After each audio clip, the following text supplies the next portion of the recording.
So my paper today is really looking at the issues presented with live facial recognition and its use within the UK and the extent to which that could present a serious and systemic deficiency as regards the principles of the rule of law, and which could impact on the adequacy agreement. Just to offer some background and context to what I'm specifically referring to, my paper focuses on live facial recognition technology, which takes place in publicly accessible spaces and is used by the police. While there are other versions of facial recognition technology currently in use, the reason I'm looking at this is because there is a stronger legislative development in this area. So it provides for a richer source of information for analysis.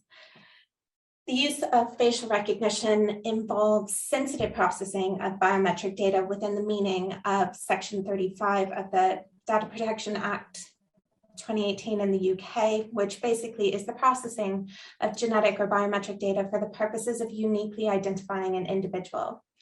And just as a quick point of clarification, I'm specifically referring to England and Wales because policing and criminal justice within the UK are devolved powers, which means that the different nations of the UK have different policies on this. For instance, in Scotland, the Scottish Parliament currently has a moratorium on the use of live facial recognition technology in publicly accessible spaces.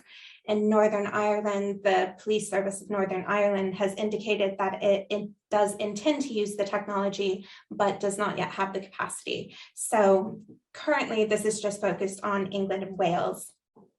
And it is a very topical area. There have been quite a few developments just even in the past 6 months or so. So where possible, I'll refer to those developments, although noting that some of them are still consultations, draft codes of practice, and proposed guidelines as opposed to anything concrete at the moment.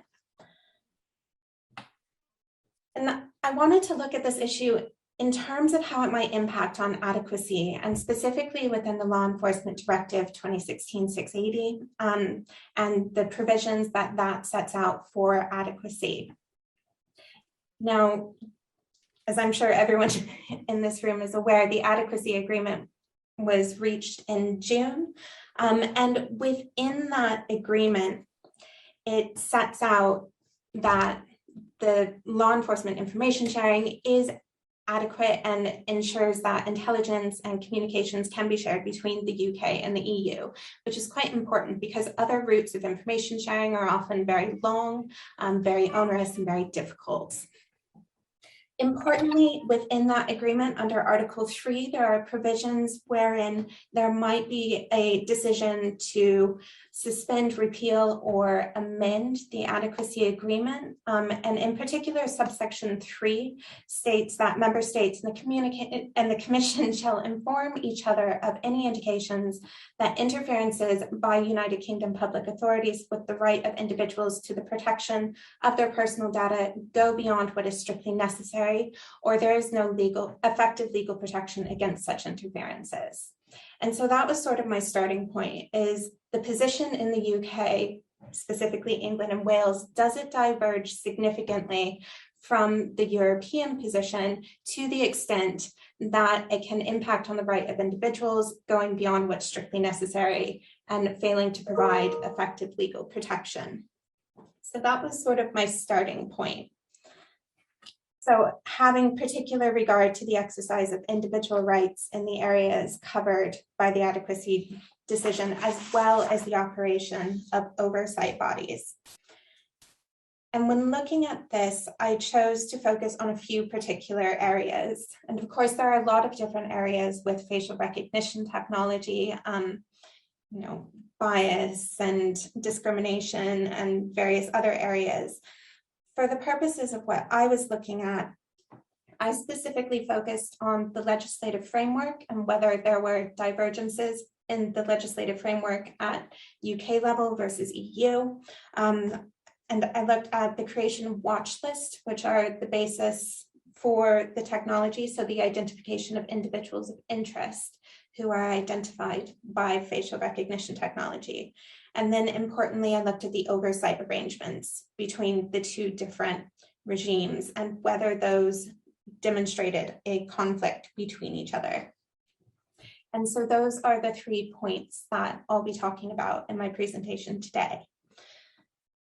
So starting with the legal framework, one of the questions that exist is whether the use of these technologies is in accordance with law. And there is some debate within England and Wales of whether this is the case. And the current position is very piecemeal. There are a variety of different instruments and powers which govern the use of this technology, but none provide specifically for live facial recognition technology. So within the UK, we have common law powers which are given to the police to prevent and detect crime, to preserve order and bring offenders to justice. These are quite broad powers and imbue the police with substantial discretion in the exercise of their duties. And this has been one of the basis for the use of live facial recognition technologies. There are also the provisions under the Data Protection Act with regard to the processing of biometric data, the GDPR, the Human Rights Act of 1998, which gives domestic effect to the ECHR, and which under Section 6, public authorities have to have due regard for. The Equality Act. The Protection of Freedoms Act is probably what comes closest to a specific instrument which touches on this because it governs CCTV and surveillance cameras, but it doesn't provide for this technology. And importantly, the Surveillance Camera Code of Practice, which is a soft law instrument.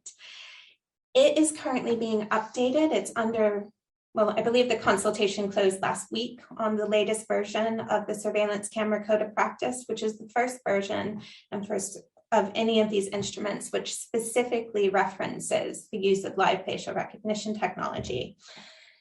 So there are provisions within that. Notably, the code isn't a sort of strict binding code. It just requires that authorities have regard to the code. So it very much lacks teeth. It's not a firm statutory guidance. And it sets out 12 guiding principles, which are quite broad, but that's really where we're at in terms of legislative instruments. In 2020, we notably had the case of Bridges, which challenged the use of live facial recognition technology in publicly accessible spaces. In that case, the key findings are up here, but essentially found that the use of this technology did breach Article 8 due to critical defects in the legal framework. They also found that it breached Section 64 of the DPA on the basis that the data protection impact assessments failed to properly assess the risks to rights and freedoms and address those. And it breached the findings of the Equality Act under Section 149. Whilst this has been seen by some as sort of a victory in terms of privacy rights, it's really not that comprehensive of a judgment, and it does give quite a lot of leeway and discretion in the use of this technology. Notably in its findings, in the Bridges case, they established that local policies could constitute relevant law, provided they were accessible, provided they had specific details, and they didn't leave too much discretion. So it wasn't a request for any sort of binding statutory authority, more so a request for clarity and further detail from local authorities. So that's where we're at in terms of the legal position within England and Wales. At the EU level, there are a couple of instruments which are, of course, binding. Under the Law Enforcement Directive, we have a discussion of what rules of national law are. And this is actually sort of similar to what they found in the Bridges case. So Recital 33 doesn't require a legislative act for something to be within rules of national law, doesn't require a legislative act adopted by Parliament, but there does need to be a legal basis, which is clear and precise in its application, and it's foreseeable. And there's also been the recent developments with the proposed European Artificial Intelligence Act, which would have an impact on the use of facial recognition in publicly accessible spaces. I've chosen to discuss this because it provides, I find, quite a nice corollary to the developments within England and Wales. However, it's important to note that this supplements the provisions under the law enforcement directive. So it's lex specialis, as the use of biometrics is already regulated in the law enforcement directive. It's also worth noting that that proposed act has been subject to criticism from many relevant actors, including, amongst others, the European Data Protection Supervisor and the European Data Protection Board, particularly with regard to the provisions on the use of facial recognition technology. So we're in a bit of a tenuous place with regard to the legal framework governing facial recognition technology. And what I wanted to do was look at the provisions regarding watch lists and oversight and see whether there was a divergence there that could be indicative of a wider divergence in terms of data protection standards. So with regard to watch list, I compared the existing statutory frameworks or lack thereof with regard to who can go on watch list and how they populate those lists. So within England and Wales, there's no set statutory framework, but we do have proposed guidelines from the College of Policing on accepted professional practice for who can populate the watch list. And it includes individuals who are wanted by the courts, individuals who are suspected of committing an offense or there are reasonable grounds to suspect. It's worth noting here, there's no level set for the offense. So it's a very broad categorization. There are individuals subject to bail conditions, could potentially be used to populate a watch list, individuals presenting a risk to harm of themselves or others, victims or witnesses to offenses could be put on a watch list to be identified by facial recognition, or close associates of any of those categories. So it is a very broad selection of individuals that could potentially be put on the watch list. In contrast, the EU Artificial Intelligence Act provides an exhaustive list of when it would be acceptable and the purposes for using LFR, and it's for targeted searches for specific potential victims of crime, including missing children, prevention of specific substantial and imminent threat to life. And in contrast with the England and Welsh position, a perpetrator or suspect who commits one of 32 categories of offenses which are listed in the framework decision on the European arrest warrant. Essentially, it sets a list for individuals who've committed offenses which would carry with it a minimum of 3 years prison sentence if they were arrested. So it's a much higher threshold. And that's important because it reflects this idea of strict necessity, which is mentioned in the adequacy agreement in terms of the processing of personal data, that it should be strictly necessary. And having a higher threshold for inclusion is more likely to meet the requirements of strict necessity as opposed to having a very broad set for inclusion. This has been flagged up by the ICO amongst others. So the seriousness of offenses can impact on whether or not the use of this technology meets this requirement of strict necessity. Other things such as the watch list size, whether it's overly broad, whether there are too many individuals on it, whether it's territorially limited in its scope, can also impact. There are other things that can impact on the watch list and need to be taken into consideration because they can demonstrate the expansion of the scope. For example, images of uncertain provenance can be included on watch list, at least within England and Wales at the moment, and that can include things like social media images. So images that are not directly taken from the police or police originated, I believe is the term. However, the most common thing that's used to populate the database or populate the watch list are custody images, which the police within the UK have the power to take under Section 64A of PACE. These powers are generally uploaded then to the Police National Database, which is a large database, currently has 21 million images, 12 million of which have been made searchable by facial recognition technology. And there are concerns with using this as a database. Notably, the database has been questioned in court for the retention of images of individuals who were never subsequently convicted or even arrested. That's the case of RMC and FJ. They found that there were inadequate deletion policies for images that shouldn't have been retained. Similarly, in the case in 2020, there are further questions about the indefinite or near as indefinite retention of images. I think the current policy is 100 years if you've been convicted of an offense. So for anyone's lifetime, it's basically an indefinite retention.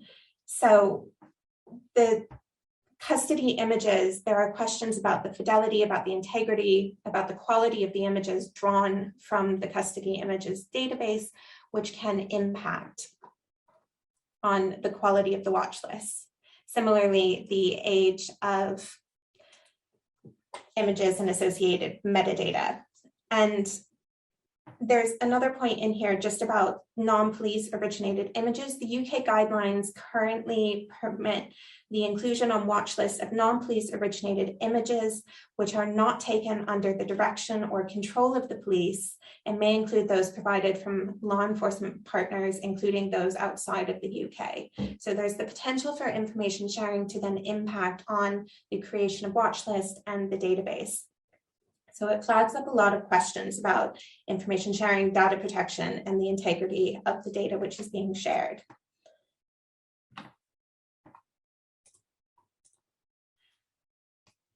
I realize I'm running out of time. So just very quickly, I also looked at the oversight of use and whether there was a divergence between the standards within England and Wales versus that of the EU. Within England and Wales, oversight of use is an internal matter. It's approved by an authorizing officer of the rank of superintendent, but that can be derogated down to a lower rank in cases of emergency. And largely, what's required is internal governance. There's no external oversight, independent oversight, or judicial oversight of the use of the technology at the moment. There are some internal oversight bodies which exist, as well as ethics panels, and there is the Biometrics and Surveillance Camera Commissioner, but largely they lack any substantive powers to approve or deny the use of this technology by the police within the UK, within England and Wales. In contrast, the EU position is that there should be pre-authorization by judicial authority or independent administrative authority prior to using this technology. This is a position that has been seen quite frequently in the CJEU jurisprudence. For example, Digital Rights Ireland, Tele2, there's consistently this policy of pre-authorization by an independent or judicial authority. So it's quite a significant divergence between the two in terms of oversight. Just to wrap up, there are future concerns and conclusions that can be drawn from this. One area of particular concern in the future is the increase in public-private collaborations on the use of this technology, because you're sharing from public bodies to private bodies, and that flags up issues. This is already being done in England. For example, the Met Police is sharing with Argent, which is the company that controls King's Cross, and they have shared images for watch list and so on. So that's an area of concern. And similarly, these technologies, there have been expansions in what they can do and further questions about things like voice recording, emotion recognition, all of those things. So these technologies are developing in the absence of any sort of concrete statutory frameworks. But as a sort of general conclusion from what I've found so far is this is really indicative of increasingly diverging standards between the UK and the EU in the area of law enforcement data processing, with higher protections in the EU and broader powers being put forth in the UK. So I think whilst not necessarily indicative of something that would in itself frustrate adequacy. I think it's indicative of a wider pattern of behavior, which could in itself impact on that.